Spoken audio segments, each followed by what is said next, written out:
दुनिया में हमारा अब कोई नहीं है।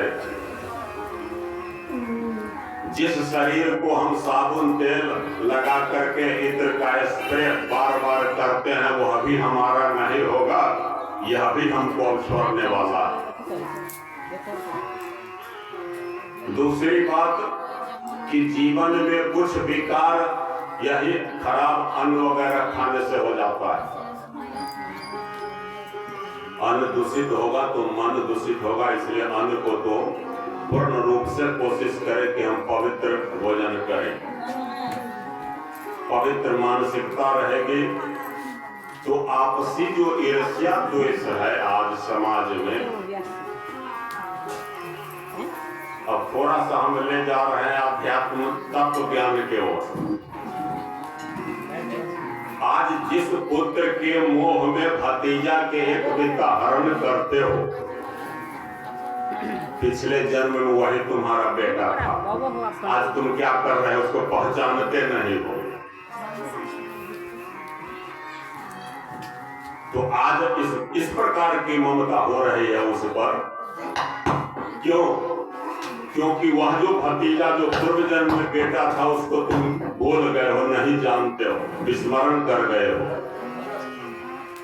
इसी प्रकार आने वाला जन्म में जिस पुत्र से आप मोह कर रहे हैं, बहुत मोह कर रहे हैं, वह भी मोह कर रहा है, तो फिर आपके वंश में वो जन्म लेता है। बहुत सारे पितर लोग भी, इसीलिए कौन बाबा है कौन पोता है कहना बड़ा मुश्किल है। पितर भी कभी कभी पितृलोक में जितना दिन उनको रहना है उतना रह करके उसी वंश में पैदा ले लेते हैं। किस रूप में पैदा लेते हैं? संतान के रूप में भी पैदा ले लेते हैं और कोई पशु के रूप में भी पैदा ले लेते हैं।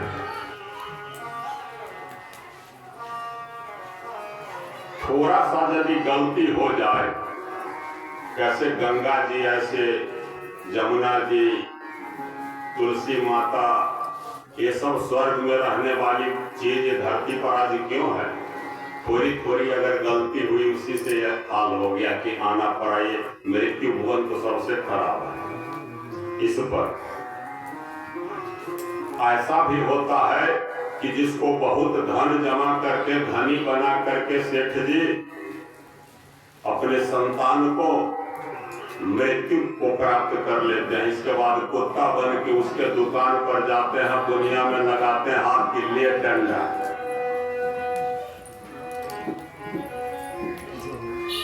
नारद जी ने देखा इस प्रकार से, तो कहा जिसके लिए मरता था, जिसके लिए जमा किया, तुम्हारे ऊपर डंडा मार के भगा रहा है। इसलिए अंत समय में वैराग्य आवश्यक है, तभी हमारा कल्याण होगा। यह सोच करके अभ्यास बनाते बनाते बहुत लोग तो कहता है समय कटे थी, कहाँ जाओ कोई काम नहीं है, ले लिए बत्ती आए। बत्ती आने का क्या मतलब है? किसी के आयु को नष्ट करने आप गए हैं, अपने भी आयु को बर्बाद करने गए हैं। उस आयु का सदुपयोग भगवान के नाम, कल जो हम कथा थोड़ा सा मिस कर गए थे, मनुष्य के आयु पर बात किए थे, लास्ट पर नहीं पहुंचे से फिर कथा दूसरे ओर मोड़ ले लिया था। 100 वर्ष के मनुष्य की आयु बोले थे ना।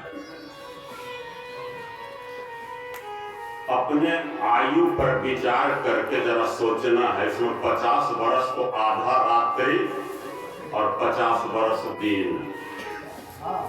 आधा रात्रि सोने में तो 50 वर्ष तो सोने में चला जाता है।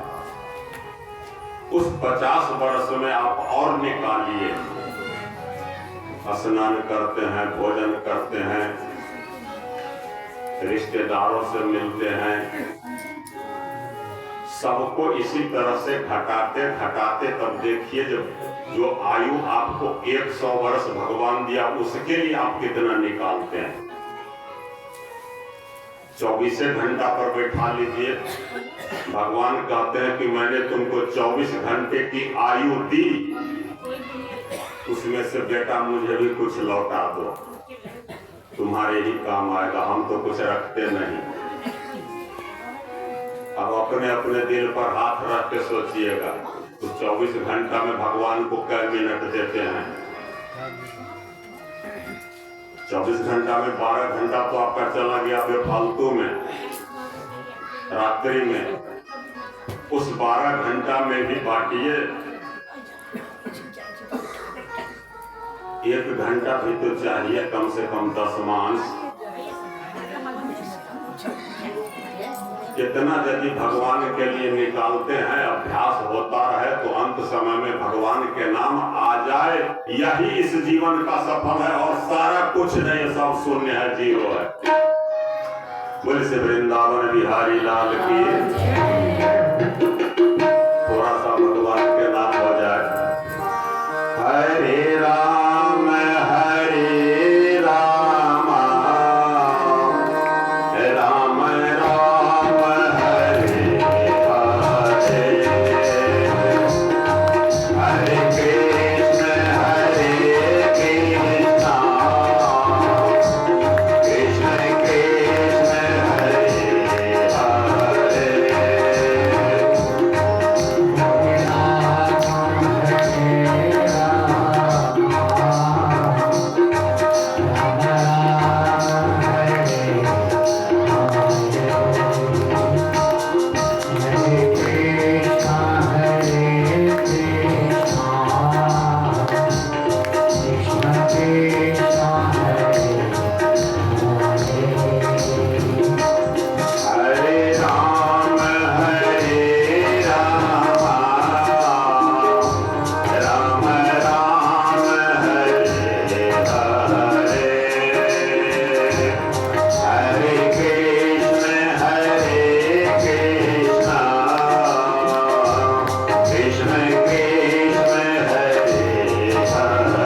देह गेह में आसक्त पुरुषों की अधोगति।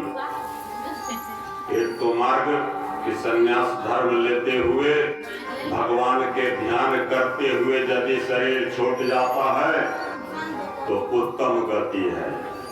अधम गति अब दूसरी जो है नारकीय गति, उसको अधोगति कहते हैं। अधः माने नीचे होता है संस्कृत में, ऊर्ध्व में होता है ऊपर। ऊर्ध्वगति मोक्ष को कहते हैं और अधोगति नरक को कहते हैं। तो देह गेह में आसक्त पुरुषों की अधोगति मतलब इस घर में, इस परिवार में, इस देह में जो लगा हुआ यही भावना करके जिसकी मृत्यु हो जाती है, तो जो मन में लालसा है वही पूरा करने के लिए फिर आना पड़ता है।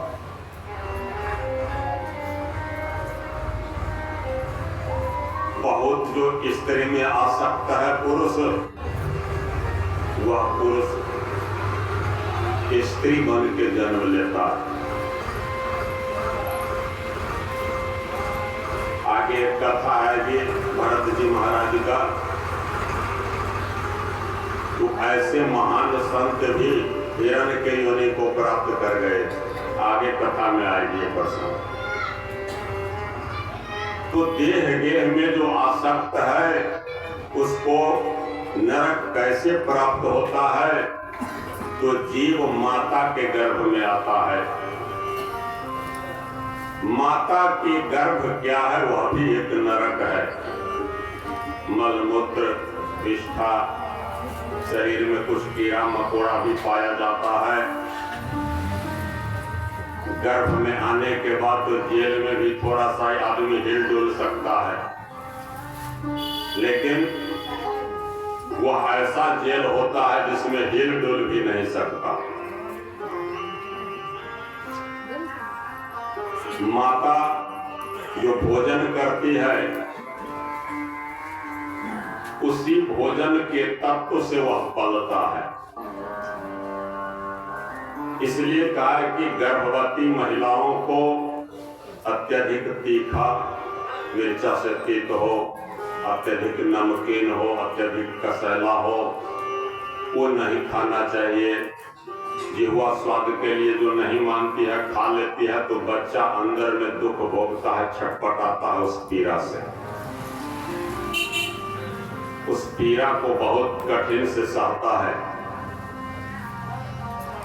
इसके बाद प्रार्थना करता है भगवान से, क्योंकि कहा कि 3 समय में मनुष्य की जैसी बुद्धि होती है, वह बुद्धि यदि परमानेंट रह जाए तो किसका नहीं उद्धार हो जाएगा। गर्भ में, श्मशान में जाते हैं तब, और हरि भजन कथा सत्संग सुनते हैं उस समय, और बीमारी होने पर, बीमारी जब होता है तो भगवान के नाम जरूर लेता है लोग, इसीलिए भगवान बीमार भी करते हैं नहीं लेने वाले को। उस समय में पीड़ा होने पर भी भगवान के नाम जरूर लेता है लोग। तो कहा कि गर्भ में जीव को पूरा ज्ञान रहता है। जितना परिपक्व युवावस्था में ज्ञान है उतना ज्ञान गर्भ में जीव को रहता है।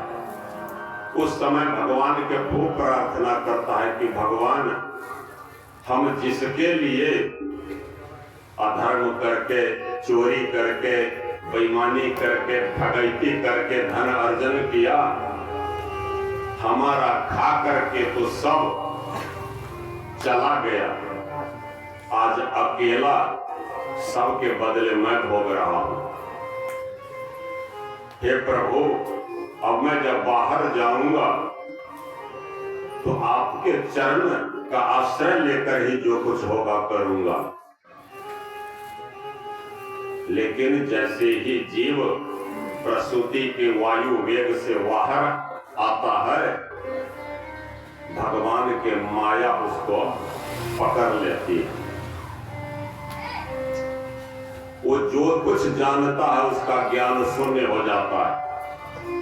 जैसे वसुदेव जी महाराज भगवान कृष्ण को जेल से ला करके नंद बाबा के यहाँ रखे, नंद बाबा के यहाँ से बालिका को ले जा करके पुनः जेल में स्थापित किया। इसके बाद उतना ही तक उनको ज्ञान था, इसके बाद वो भूल गए कि क्या हुआ है। इतना देर में जैसे स्वप्न होता है, उनको लगा कि कोई स्वप्न था। तो माया तो ऐसी है भगवान की, भगवान की माया तो कभी कभी भगवान को भी पकड़ना चाहती है, तो इंसान को क्यों न पकड़े। इसके बाद जीव बाल्यावस्था के दुख को भोगता है, बड़ा होता है, परिवार बसाता है। परिवार बसाने के बाद क्या करता है, तो परिवार के भरण पोषण करने के लिए अनेक प्रकार के कुकर्म करता है, और उस कुकर्म की वजह से नरक में जाता है। तो बार बार जन्मता है, बार बार मरता है, दुख के बाद दुख, फिर दुख के बाद दुख। कहा कि निर्धनता भी एक बड़ी पीड़ादायक है। कितना भी निर्धनता आ जाए तो समझिए कि अभी हम परीक्षा भवन में बैठे हुए हैं, परीक्षा दे रहे हैं, भगवान हमारी परीक्षा ले रहे हैं। उसमें जो पास हो जाता है तो उसको यदि कठिनाई होती भी है तो उसके औलाद को नहीं कठिनाई होती है, यदि पास हो जाता है परीक्षा में। और परीक्षा में यदि फेल हो जाता है, गलत मार्ग से धन कमा करके भरण पोषण करता है, तो अपने तो नरक में जाता ही है, उस पाप का भागीदार संतान भी बनता है। यानी अपने कर्म से हम अपने भी दुख भोगते हैं, अपने संतान को भी दुख देते हैं। तो कहा कि दरिद्र भावात करोति पापम, पाप प्रभावात भवे दरिद्री। दरिद्रता होने से पाप करता है, और पाप के कारण फिर दरिद्र होता है। तो पाप प्रभावात भवे दरिद्री पुनर्दरिद्री पुनरेव पापी। यानी जय बार जन्म लेता है तो दरिद्रता के कारण पाप करता है, पाप के कारण दरिद्रता आती है। इस प्रकार से दरिद्रता और पापी यह दोनों उसके जन्म जन्मांतर में लगा ही रह जाता है। इसलिए कहा कि इस देह में, इस घर में बहुत आसक्त होना यह मनुष्य का काम नहीं है। बोले श्री बालकृष्ण भगवान की।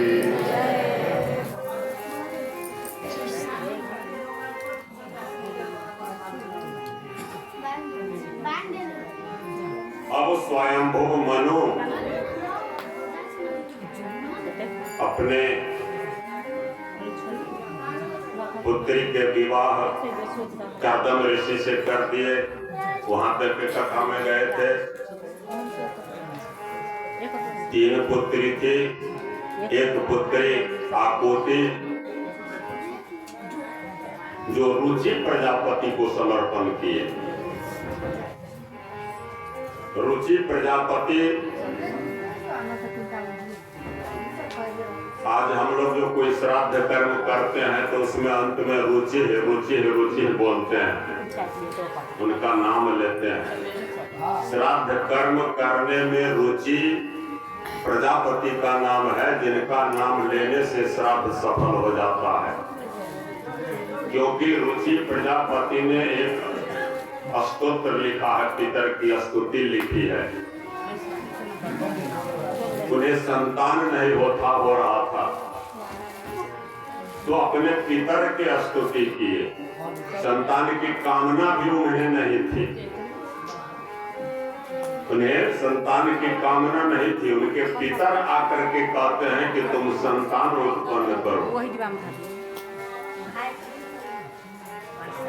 चूंकि अगर संतान नहीं उत्पन्न करोगे तो हम लोगों को जल और पिंड कौन देगा, हम भूखे रह जाएंगे। पितर को उन्होंने प्रसन्न किया, उन्हें संतान की उत्पत्ति हुई। इसलिए रुचि प्रजापति के नाम श्राद्ध कर्म में अवश्य लिया जाता है। एक पुत्री जो प्रसूति थी, प्रसूति का विवाह दक्ष प्रजापति से होता है। दक्ष प्रजापति थोड़ा अभिमानी व्यक्ति थे। एक तो कहा कि प्रभुता पाही काहि मद नाही। साधारण आदमी तो मत वाला हो जाता है प्रभुता पा करके, लेकिन प्रजापति का स्थान ब्रह्मा से नीचे होता है और वही तीनों प्रजापतियों के संतान से पृथ्वी भरा हुआ है।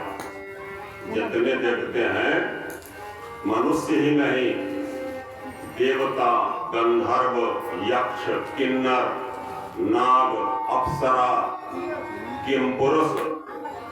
किमपुरुष जानते हैं किसको बोलते हैं? किमपुरुष जानते हैं? अरे हनुमान जी, सुग्रीव, अंगद, इन लोगों को लोग बानर बोल देता है। वास्तविक में वो बानर नहीं है। बानर से ऊपर और मनुष्य के नीचे एक योनि है जिसको किमपुरुष कहते हैं, जो मनुष्य के तरह ही बोलता है, उसका सारा प्रक्रिया मनुष्य के ही तरह। इस सब की उत्पत्ति इन्हीं प्रजापतियों के द्वारा। यही जो इनको 9 कन्या थी, इनसे जो विवाह किए तो कश्यप, अत्रि, वशिष्ठ, पुलस्त्य, क्रतु, अंगिरा, आगे जाकर के प्रचेता भी इसी से उत्पन्न हुए। तो दक्ष प्रजापति, जितने प्रजापति थे सभी में उनका ज्यादा स्थान था, ऊंचा। एक बार प्रजापति लोग यज्ञ कर रहे थे। प्रजापति के यज्ञ में ब्रह्मा जी पहले से बैठे थे, शिव जी भी बैठे थे, सारे देवीता देवता वहां पर मौजूद थे। दक्ष प्रजापति आए तो सभी देवता खड़ा होकर के उनको अभिवादन करने लगा। कोई बड़ा आदमी पधारे तो नियम होता है कि खड़ा होकर के उनको आगवानी स्वागत किया जाता है।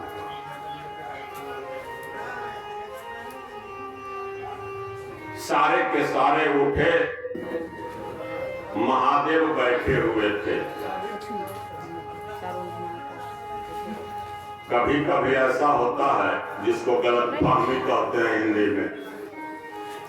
गलतफहमी बहुत बुरी चीज होती है।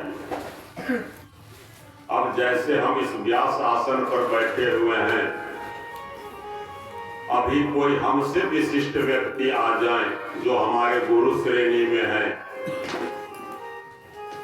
तो हम यहाँ से उठकर उनको नहीं प्रणाम कर सकते, लेकिन मन ही मन हम कर लेते हैं। ये नियम है। तो शिव जी तो देवाधिदेव हैं, क्या ऐसे अज्ञानी तो नहीं है जो उन्होंने अपना धर्म नहीं निभाया होगा? तो प्रभुता से मतवाला होने वाला व्यक्ति ज्यादा गलतफहमी में चला जाता है। दक्ष प्रजापति क्रोधित हो जाते हैं कि इतने देवता हमको स्वागत करने के लिए खड़ा हुआ, ये अभिमानी, ये हमें प्रणाम नहीं किया, हमको अभिवादन नहीं किया, हमारा स्वागत नहीं किया। यानी अपमान के बौछार दक्ष प्रजापति करना शुरू कर दिया भ्रम में। महादेव चुपचाप बैठे हैं। उनको लगता है जैसे ही पत्थर के मूर्ति महादेव होते हैं, उस समय महादेव पत्थर के ही मूर्ति बने हुए थे। और जोर से चिल्लाने लगता है दक्ष प्रजापति कि देखते हैं इसको थोड़ा सा भी विचार नहीं हो रहा है। ये महाअभिमानी है, इसका तो संहतीय सब भूत प्रेत सब है, डाकनी साकनी सब गैताल है। यह तो उदंड है, ये तो भूत के साथ रहता है, तो इसका तो स्वभाव भूत के जैसा हो गया है। ये तो पापी है, ये श्मशान के राख अपने देह पर लगाता है। देखते हैं इसका रूप है, जटा कितना बढ़ा रखा है। एक ढोंगी सांप सबको लेकर के गला पर रखता है, तो इसका नाम इसको कहते हैं शिव। शिव का मतलब होता है मंगल, शिव का अर्थ होता है कल्याण, लेकिन ये तो बिल्कुल अमंगल है। ये भूत प्रेत का नेता है, उसके आगे आगे रहता है, सब इसके पीछे पीछे रहता है। शिव जी मौन धारण किए हुए हैं। इतना ज्यादा जब बोलने लगे तो शिव जी वहां से उठ के चल देते हैं।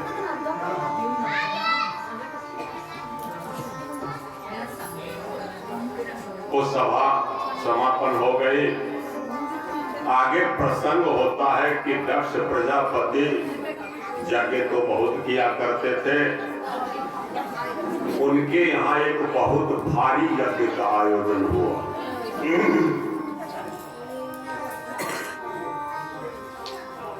श्री सीताराम।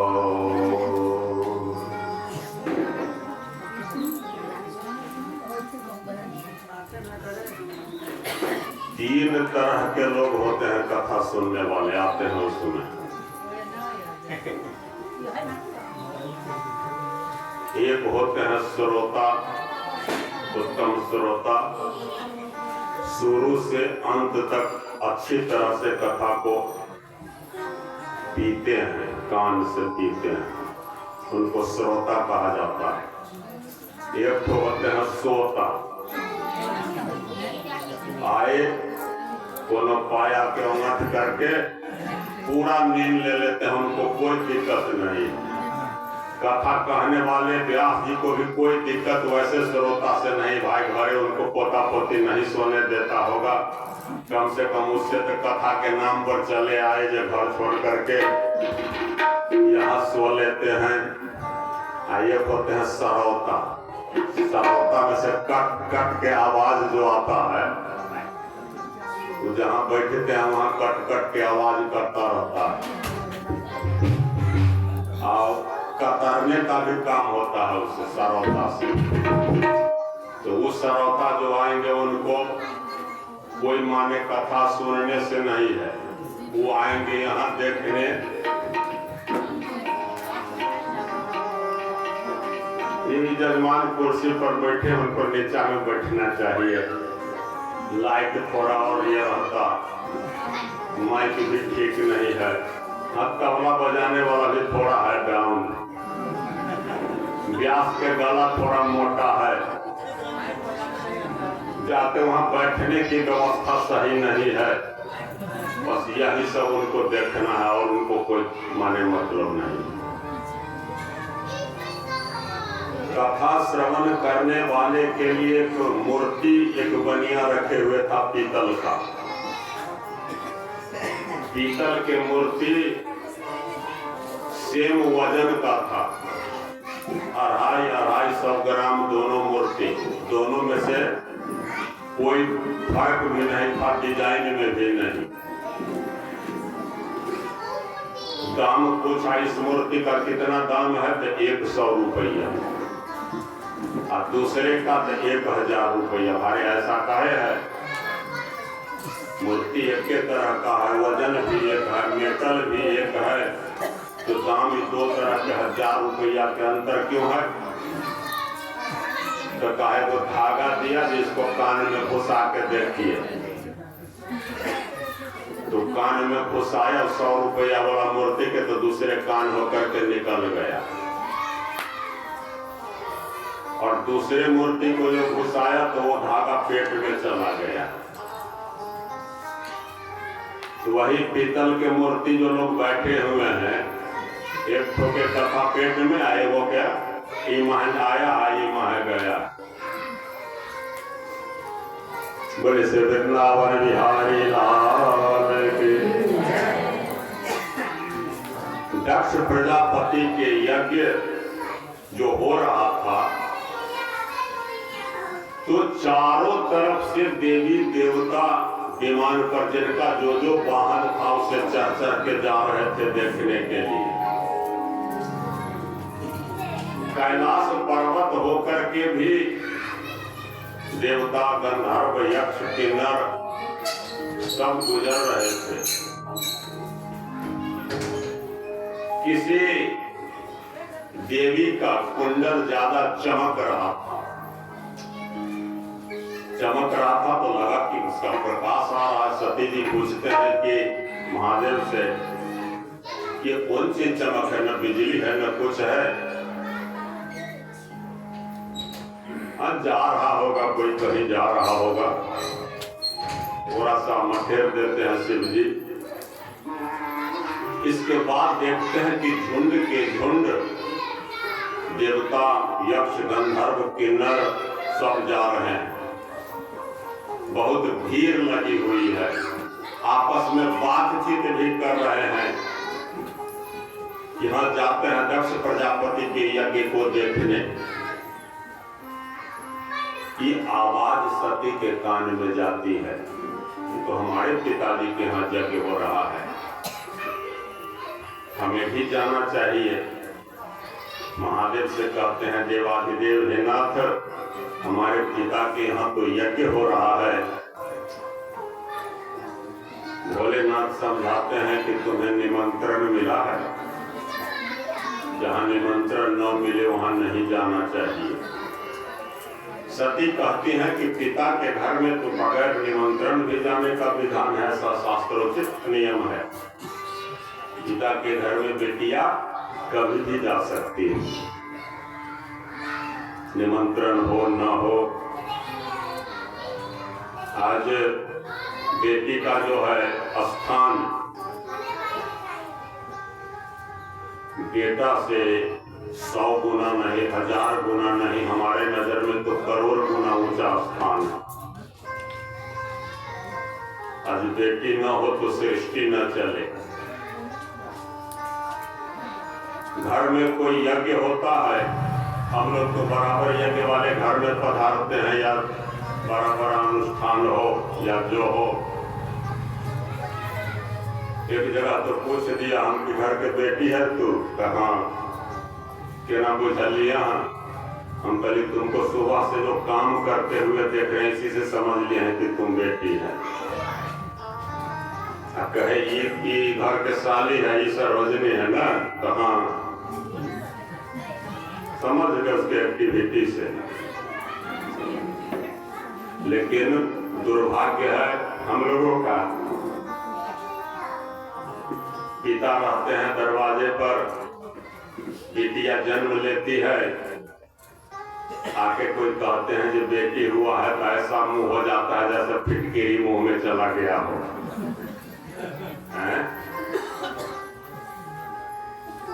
अब बेटा के नाम पर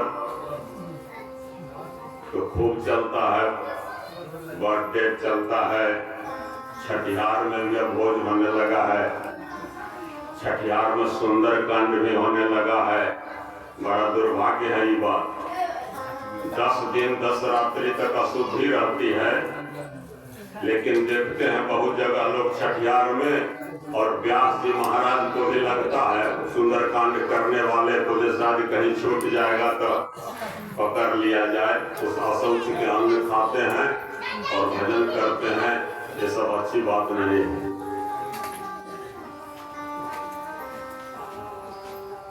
पिता के कष्ट को, माता के कष्ट को बेटी देखने से समझ जाती है, बेटा कहने से भी नहीं समझता है। तो सती कहती है कि पिता के यहाँ तो बगैर निमंत्रण के भी जाना चाहिए।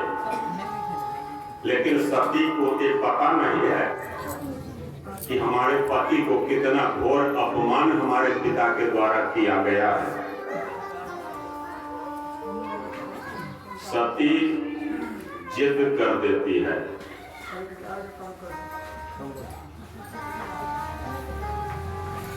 सती जिद कर देती है। कभी कभी इसी को कहते हैं तिरिया हट। कभी कभी स्त्रियां जब अड़ जाती है अपने बात पर, तो पतियों का एक नहीं सुनती है। सुनना चाहिए। हो सकता है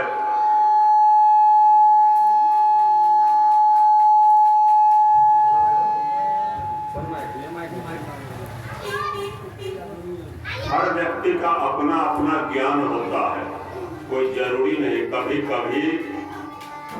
को भी समझना चाहिए, क्योंकि पत्नी, शास्त्र में एक जगह मैं पढ़ा हूं, कांता समित तयोपदेश युजे काव्य के लक्षण में आया कि कविता साहित्य किसको कहते हैं? तो जो यश देने वाला हो, जो व्यवहारिक गुण सिखाता हो, जो मंगल कराने वाला हो, जो अमंगल का निवारण कराने वाला हो, और पत्नी के जैसा उपदेश देने वाला हो। यानी पत्नी के उपदेश को भी कभी कभी महान समझना चाहिए। रावण के साथ क्या हुआ था? मंदोदरी का जो उपदेश हुआ था, अगर रावण मान लिया होता तो उसका विनाश नहीं होता। इसलिए ज्यादा हठ पर उतारू नहीं होना चाहिए। उससे पहले भी एक बार हठ कर चुकी थी माता सती। चूंकि भोलेनाथ में और राम जी में कहा कि फर्क करने वाला पापी होता है।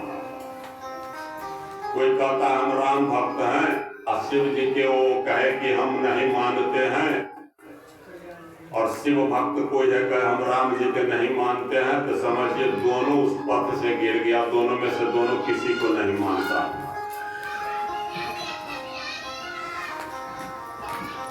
हठ कब की थी? वनवास के क्रम में भगवान सीता को ढूंढ रहे हैं, बिलख रहे हैं। वास्तविक सीता तो थी नहीं, लीला करने आए थे भगवान। राम और कृष्ण रूप में ये लीला अवतार है। लीला करने के लिए आए हैं, विविध प्रकार के लीला कर रहे हैं।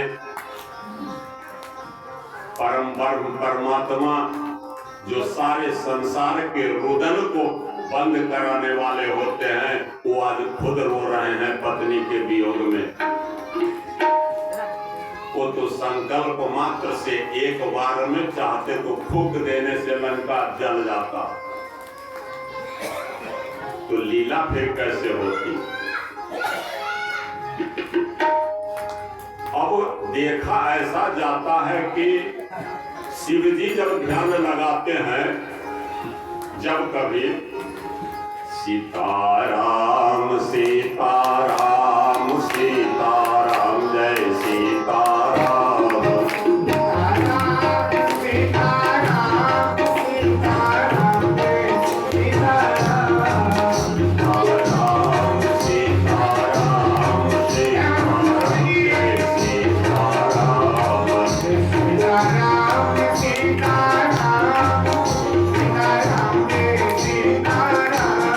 मंगल गाने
बाबा के ध्यान लगा करके मस्त हैं।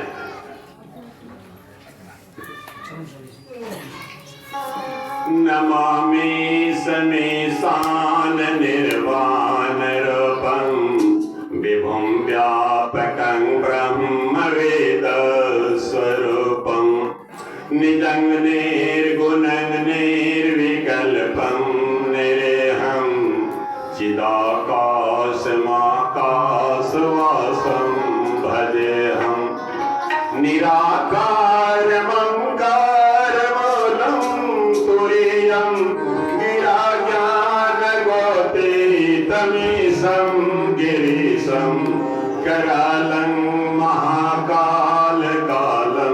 कृपालं गुणागार संसार पारं नतोऽहं तुषारादृशं काशगौरं गम्भीरं मनोभूतिकोटि प्रभाश्री शरीरं स्फुरन्मौलिकल्लोलिनी चारुगङ्गा लसद्भालबालेन्दुकण्ठे भुजङ्गा चलत्कुण्डलं भ्रूसुनेत्रं विशालं प्रसन्नाननं नीलकण्ठं दयालं मृगाधीशचर्माम्बरं मूण्डमालं प्रियं शङ्करं सर्वनाथं भजामि प्रचण्डं प्रकृष्टं प्रगल्भं परेशम् अखण्डं अजन्माकोटिप्रकाशं त्रयशूलनिर्मूलनं शूलपाणिं भजेऽहं भवानी प्रतिभाप्रगम्यं चलातीत कल्याणकल्पान्तकारी सदा सज्जनानन्ददाता पुरारी चिदानन्द शन्दोह मोहहारी प्रसीद प्रसीद प्रभो मन्मथारी न यावत् मानाथपादारविन्दं भजन्ति लोके परेवानराणां न तावत् सुखं शान्ति सन्तापनाशं प्रसीद प्रभो सर्वभूताधिवासं न जानामि योगं च परमेव पूजा न तोऽहं सदा सर्वदा सम्भुतोऽभ्यं जराजन्म दुःखौ गताकप्यमानं प्रभो पाहि यापं नमामि शम्भो प्रभो पाहि यापं नमामि शम्भो रुद्राष्टकमिदं प्रोक्तं विप्रेण हरतोषे ये पठन्ति नरा भक्त्या तेषां शम्भो प्रसीदति हर हर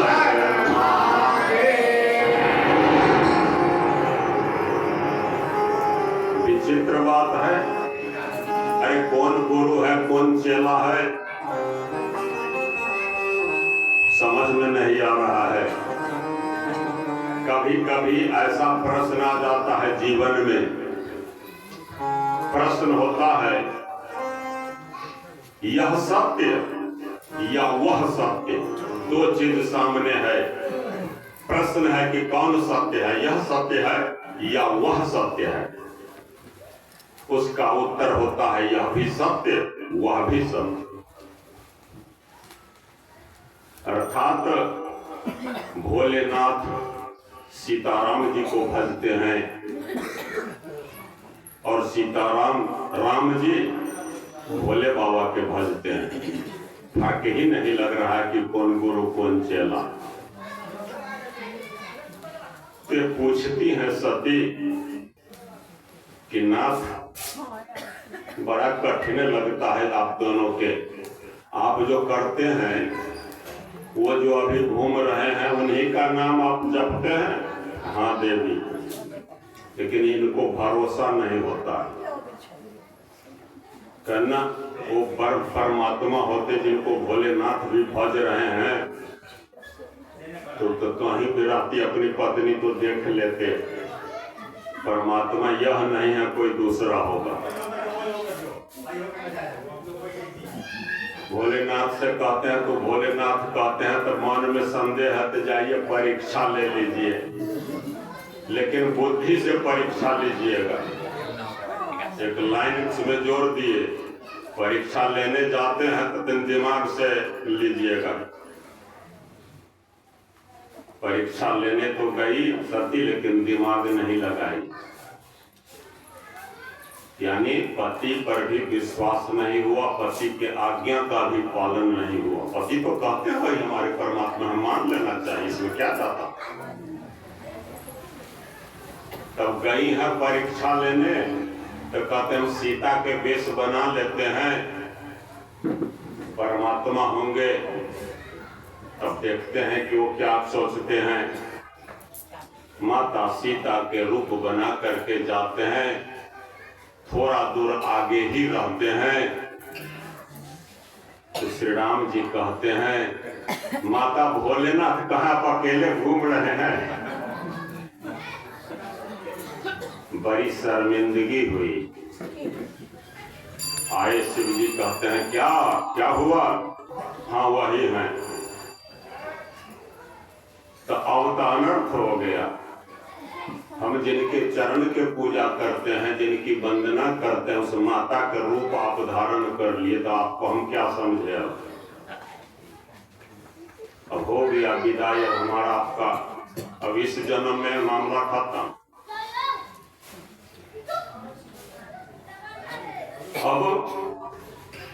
अब तो कोई विकल्प भी नहीं। अब सती जब तक इस शरीर को नष्ट नहीं करेगी तो शिव जी प्राप्त भी नहीं हो सकते हैं। बोले ना कि पति अगर कहते उसको मानना चाहिए, नहीं मानने से अनिष्ट तो हुआ, शरीर का परित्याग करना पड़ रहा है। उसी का फल अब यहाँ होने जा रहा है। यहाँ भी मना कर रहे हैं कि नहीं जाना चाहिए जहाँ से निमंत्रण नहीं हो। अगर वहाँ मान सम्मान नहीं मिले तो कठिनाई होगी, कष्ट होगी, इसलिए नहीं जाना चाहिए। वहाँ भी हठ कर देती है। अगर नहीं हम जाने दीजिएगा तो हम प्राणांत कर लेंगे।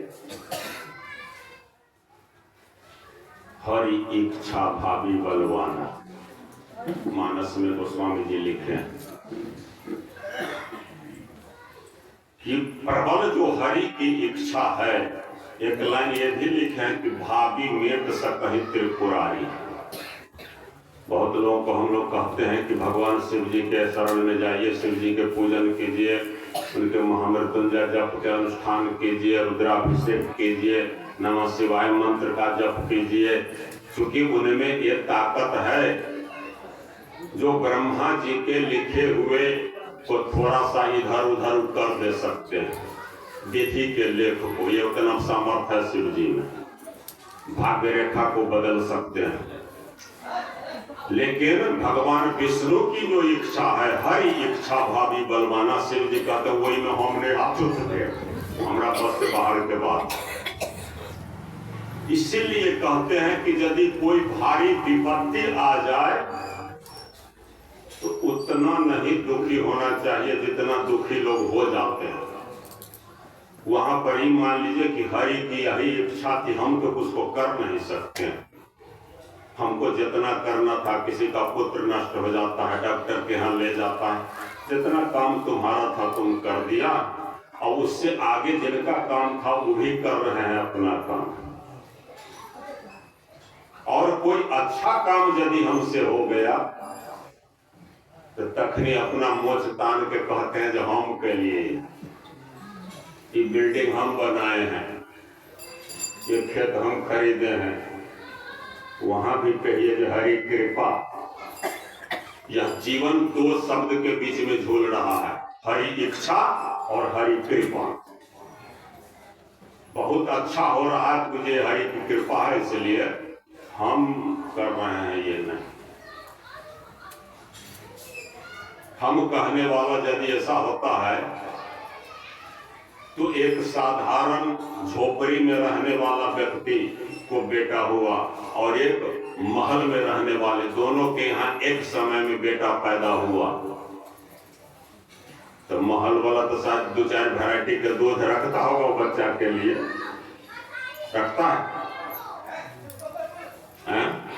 अब बच्चा के जन्म लेने से पहले माता के स्तर में रहता है कुछ क्विक एक्शन जिसको कहते हैं अंग्रेजी में, वो भगवान लेते हैं। एक एक व्यक्ति के हिसाब रखते हैं। और योगक्षेमम वहाम्यहम्, ये भी कहे हैं कि सबका योगक्षेम मैं चलाता हूं। हाँ, उसी में वो माध्यम हो जाता है कोई करने के लिए। तो हरि इच्छा और हरि कृपा ये कभी नहीं भूलना चाहिए। शिव जी तो ज्ञानी हैं, कहते हैं हरि इच्छा जाइए। नंदी जी को भी साथ लगा देते हैं, इनको अकेले काहे जाइएगा, गठरी मटरी कहीं उठाना होगा तो नंदी जी संभाल लेंगे। जाते हैं वहां, यज्ञ को होम करके देखते हैं। दक्ष प्रजापति तो पहले ही शिव जी का कोई पूजन नहीं किया था, उस यज्ञ में उनका कोई अंश नहीं दिया गया था। पहले तो वह देख करके दुखी होती है। और जितना उनके अंदर है, पुरोहित है, समाज है, रसोईया है, पुजारी है, पाठक है, पंडित है, हवन करने वाला है, सब डर रहा है यक्ष से। जो भाई शिव जी से तो इनको दुश्मनी है, उनके पत्नी के टोकेंगे तो कहीं जो ही 2-4 रुपया दक्षिणा देंगे वो ना कहीं बंद कर दें। वो लोग भी मौन साधे हुए हैं, कोई कुछ नहीं बोल रहे हैं। और कुछ होते हैं चापलूस, सब लोक में, देवलोक से लेकर के मृत्यु लोक तक। उनको यदि कुछ काम लेना है तो वो जो भाषा बोलेंगे वही भाषा वो बोलेंगे। दिन है तो हाँ दिन है, रात है तो रात है। हम 500 आदमी के खिलाए थे, नहीं आप तो 550 आदमी के खिलाए थे, हम तो गने थे। तो चाटुकार कहते हैं। ऐसे ऐसे चाटुकार भी वहां थे। हम ठीके तो नहीं दिए हैं, इनसे दुश्मनी है तो काहे को देंगे। ऐसे समर्थन करने वाले लोग थे। कोई सती को पूछ नहीं रहा है, टोक नहीं रहा है, एक गिलास पानी नहीं मिल रहा है। माता तो माता होती है, चाहे पति 2-4 को गाली दे देगा, ज्यादा से ज्यादा यही नहीं करेगा, बेटी को कैसे छोड़ दें। एक बहन थी और एक माता जो आओ भगत करती हैं, स्वागत करती हैं, बैठने का आसन देती है, जल ला करके देती है। लेकिन इनका तो ये जो देख करके व्यवहार ऐसा लगा तो शरीर में अग्नि जल रही थी, आंख लाल हुआ जा रहा था क्रोध से। यज्ञशाला में शिव जी के भाग सबसे पहले तो देखे नहीं पति के अपमान। काफी उग्र हो जाती है माता सती, उग्र होकर कहती है कि अब इस शरीर को रखने से क्या लाभ। ऐसे दुष्ट पिता के पुत्री होने का जो मुझे पाप लगा हुआ, इस पाप से उत्पन्न शरीर को मैं कैसे रखूं। दक्ष की पुत्री होने से सती का दूसरा नाम दाक्षायनी भी था। कहे जब भोलेनाथ मुझको ये दाक्षायनी कहाँ गई, इधर आ। जब बुलाएंगे तो हमारे बाप के नाम से संबोधित होकर के जो हमारा नाम बना है, उस नाम लेकर के जब हमारे पति मुझे पुकारेंगे तो मैं कितना लज्जित हो जाऊंगा। अब इस शरीर को ज्यादा देर नहीं रखना है। समाधि लगा करके बैठ जाती है, योग बल से अपने प्राण वायु को खींच करके ब्रह्मांड पर ले जाती है। अग्नि तत्व को भड़का करके, अग्नि प्रज्वलित करके शरीर को सत्यानाश कर लेती है। बोली सती मैया की।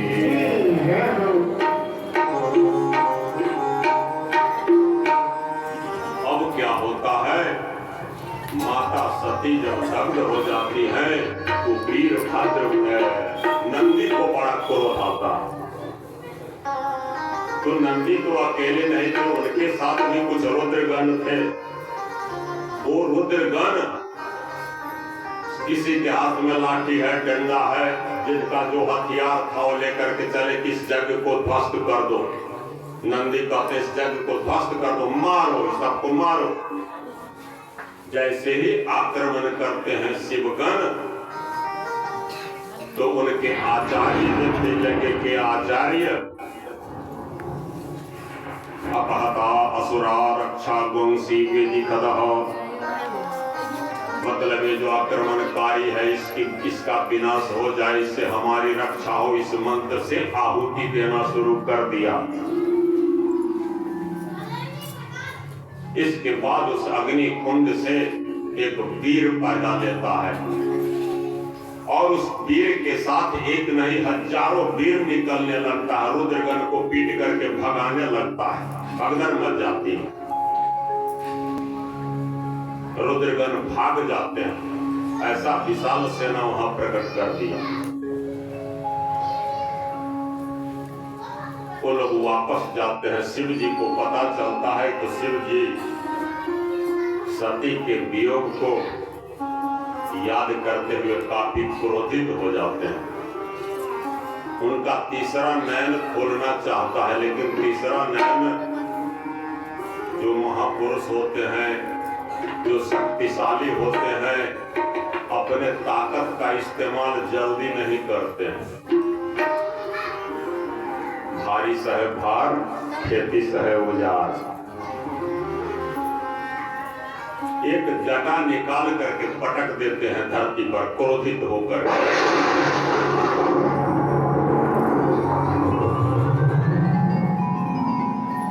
एक विशाल तीर उस जटा से निकलता है, जिसका नाम वीरभद्र है। वीरभद्र श्री शिव जी के सेनापति हैं, इसलिए जहाँ कहीं भी उनकी पूजा होती है तो वीरभद्र की भी पूजा होती है।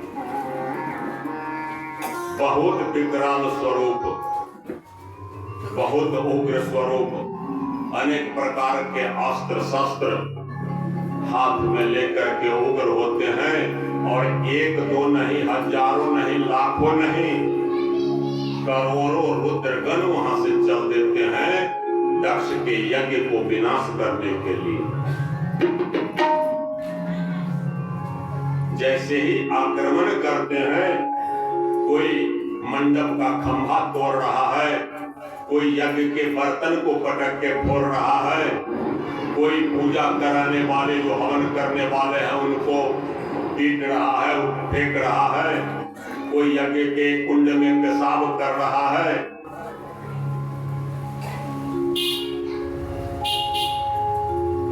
उसमें कुछ लोग जो दांत निकाल त्वष्टा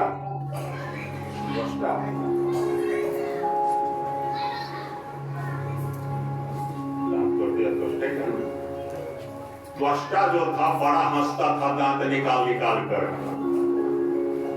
भूखा, भूखा उसका नाम, जिनको सतुआ चढ़ता है, सतुआनी, दांत तोड़ दिया। दक्ष का शरीर गर्दन काटना शुरू कर दिया, लेकिन गर्दन कट नहीं रहा था।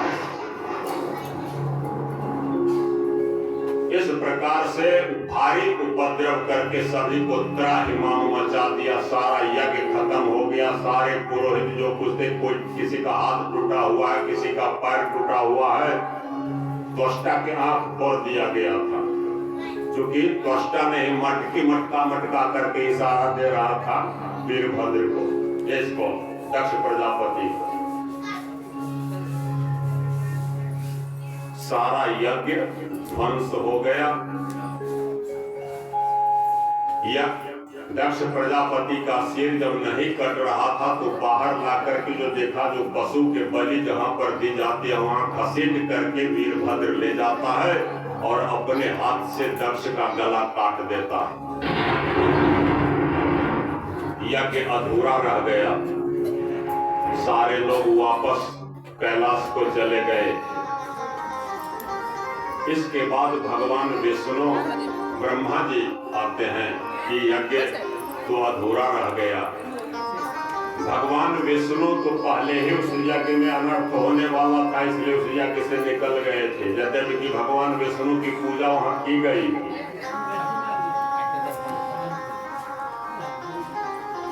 अब क्या होगा, तो ब्रह्मा जी को आगे करके सारे देवता लोग जाते हैं कि जब किसी भी यज्ञ का नष्ट होना अमंगलकारी होता है, यज्ञ को संपन्न करना चाहिए। कैसे होगा, शिव जी को काफी प्रार्थना किया जाता है। वो श्री शंकर भगवान की भोलेनाथ से निराला कोई और नहीं, भोलेनाथ से निराला कोई और नहीं, और नहीं कोई और नहीं, और नहीं कोई और नहीं, भोलेनाथ से निराला कोई और नहीं।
शिव जी की स्तुति की। भोले बाबा तो तुरंत प्रसन्न होने वाले देवता होते हैं। सबने कहा कि चलिए, दक्ष प्रजापति का जो यज्ञ नष्ट हो गया, अधूरा यज्ञ है। यज्ञ तो भगवान का होता है, केवल दक्ष प्रजापति का तो यज्ञ नहीं है। और यज्ञ असफल होने से अमंगल भी होता है। तो संसार के आप तो अमंगल के नष्ट करने वाले हैं, इसलिए चलिए यज्ञ को संपन्न किया जाए। और कैसे संपन्न होगा वह विध्वंस यज्ञ, वह भी बतलाने की कृपा करें। ब्रह्मा जी कहते हैं कि अब यज्ञ का जो बचा हुआ सामग्री है उसी से यज्ञ को संपन्न किया जाए। और वो जो सामग्री है वह सामग्री शिव जी के रुद्र भाग हुआ। बचे हुए सामग्रियों से रुद्र के भाग दे करके यज्ञ को संपन्न कराया गया। यज्ञ संपन्न से पहले तो यजमान होगा, तब तो यज्ञ संपन्न होगा। यजमान का तो गला कटा हुआ है, तो कहा इनको बकरे का सिर लगा दिया जाए। तो दक्ष प्रजापति को बकरे का सिर लगा दिया गया। और बकरा के सिर उनको अभी तक है। इसीलिए बहुत लोग जो हैं, हम लोग तो ऐसा नहीं करते हैं। शिव जी की पूजा करने वाले अंत में बकरा के तरह हमें भी आते हैं।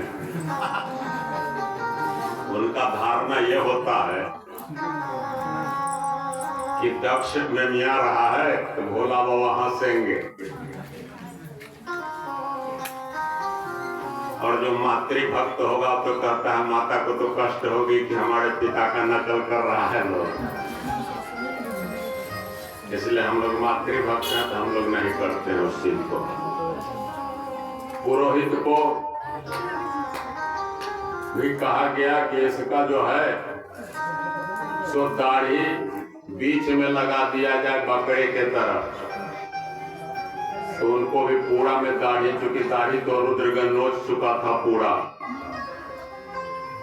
और इनको पूखा देवता जो दांत निकाल निकाल के हंस रहे थे, कहा इनको भी लगा दिया जाए घोड़े का दांत।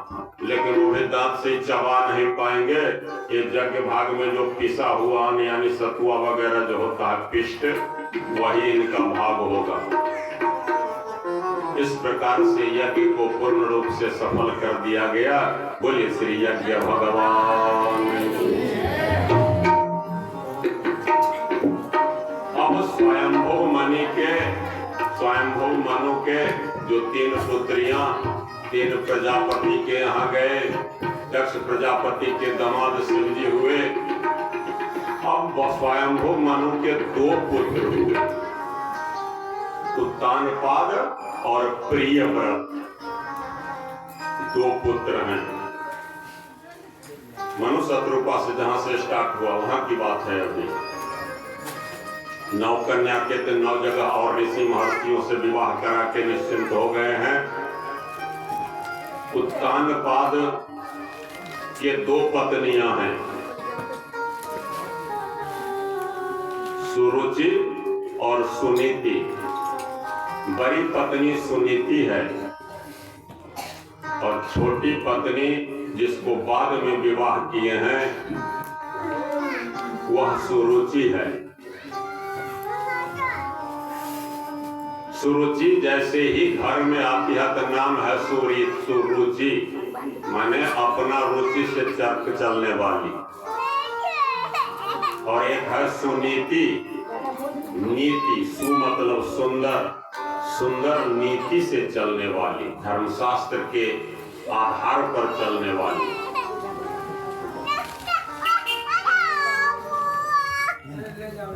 उत्तानपाद शब्द का तो अर्थ होता है जिसका पैर ऊपर और माथा नीचे हो, अब उसको उत्तानपाद बोलेंगे।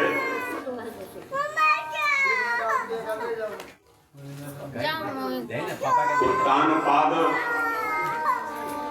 अब किसका साथ रखते हैं? उत्तानपाद का मतलब जब ये सिर नीचे है तो दिमागी कमजोरी है, संकेत हो रहा है, अपने दिमाग से नहीं चल रहे हैं।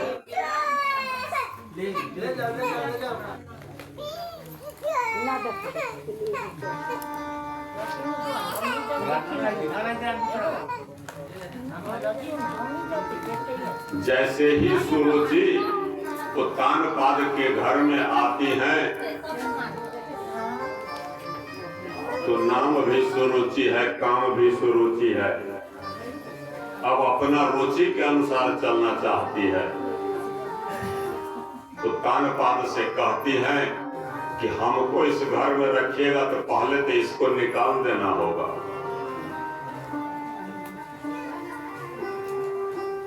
ये रहेगी तो मैं नहीं रहूंगी।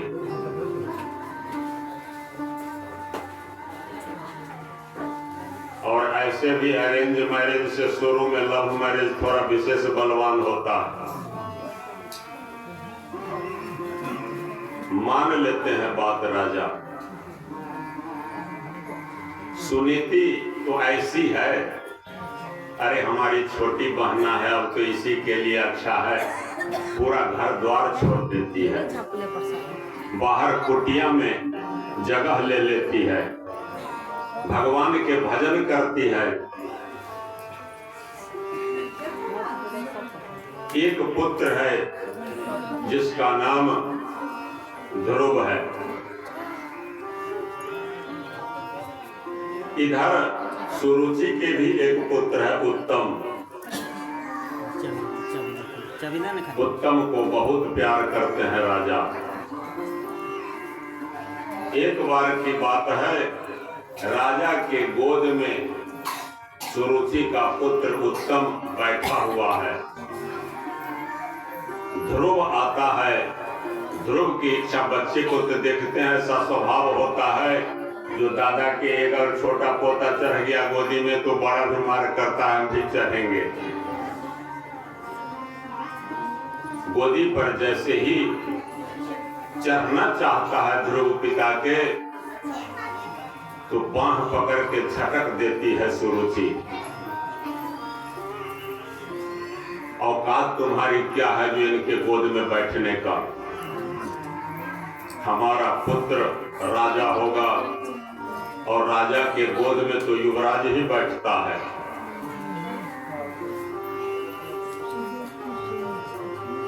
बालक ध्रुव बिलखने लगता है, मुंह ताकता है पिता का, माता का। उतना ही नहीं, ऊपर से चोटीले वाणी भी प्रयोग करती है कि ऐसा भाग्य कहां तुम्हारा जो तुम हमारे कोख से उत्पन्न होती, हमारे गर्भ से तुम उत्पन्न होता। ऐसा तो तुम्हारा भाग्य नहीं था, इसलिए भाग्य बनाओ, जब उस गोदी पर बैठना है तो हमारे गर्भ से जन्म लो। इस जन्म में तो अब नहीं हुआ।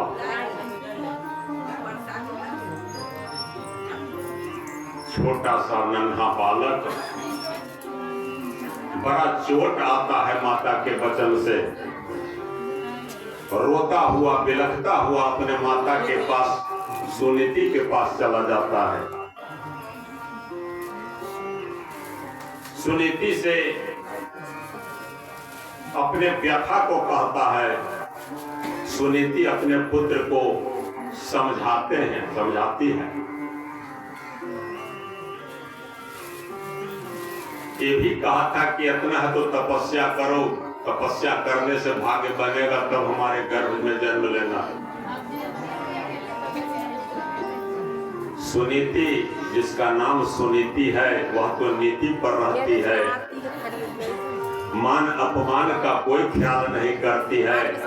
क्या छोटी माता सही तो कही है, भगवान के भक्ति करना चाहिए। भगवान के भक्ति करने से भाग्य बदलता है। तुम्हारे तो कल्याण के लिए तुम्हारी माता कही है। बालक संतुष्ट नहीं हो रहा है। बालक का तो हृदय में बाण, जो पानी के बाण लगा हुआ है। माता प्रेरित करती है, माता तुम्हारी सही कही है, तुम तपस्या करो, तुम भगवान के भजन करो। पूछता है बालक कि भगवान कहाँ रहते हैं? कहते भगवान तो सर्वत्र रहते हैं। तो फिर हम कहाँ खोजे भगवान को? कहा तुम बड़ा होना तब खोजना, भगवान तुम्हें मिल जाएंगे।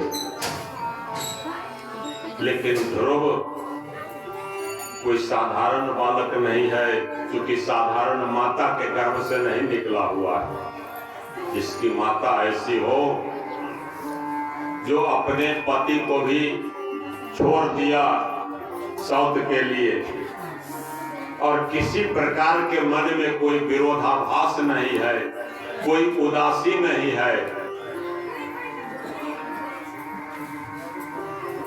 कहते हैं माता तपस्या करने से भगवान मिलते हैं, तो तपस्या तो वन में किया जाता है। कहाँ पुत्र, वन में किया जाता है, लेकिन तुम तो अभी छोटे हो। बालक किसी का नहीं सुनता, निकल जाता है वन की ओर। बालक के हृदय में तो बाण रूपी बाण लगा हुआ है, बाणी रूपी बाण। रोता बिलखता हुआ बालक वन की ओर प्रस्थान करता है। एक जगह पीपल वृक्ष को देख करके समाधि लगाकर बैठ जाता है। भगवान का ध्यान करता है, भगवान का नाम संकीर्तन करने लग जाता है। संध्या का बेला होने जा रहा है। जंगल है, घनघोर जंगल है, न कोई आगे है न कोई पीछे है। कहता है कि जिसका कोई नहीं होता उसका तो भगवान होते ही है।